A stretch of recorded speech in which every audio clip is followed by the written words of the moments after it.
Aristote. Première analytique, livre premier, section première, formation du syllogisme.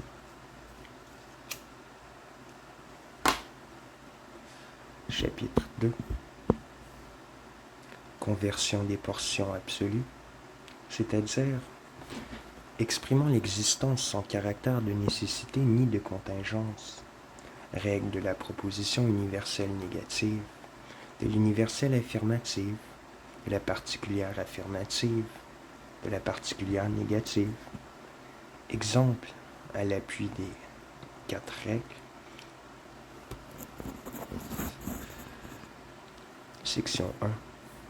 Comme toute proposition exprime que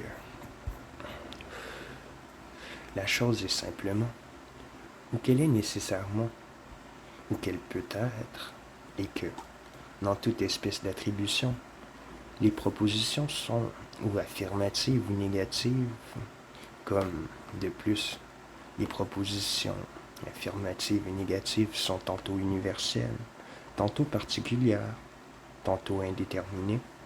Section 2.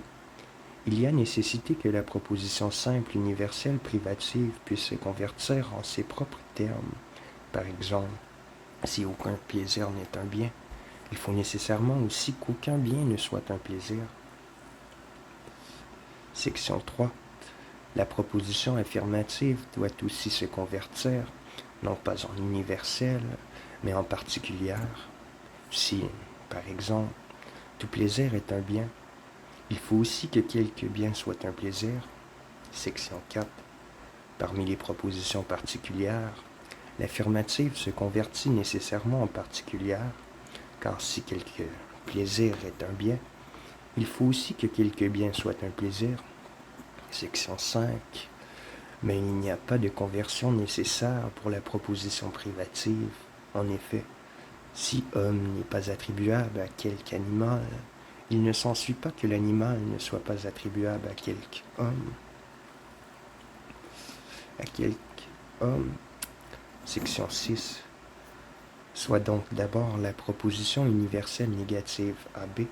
Si A n'est aucun B, B ne sera non plus à aucun A.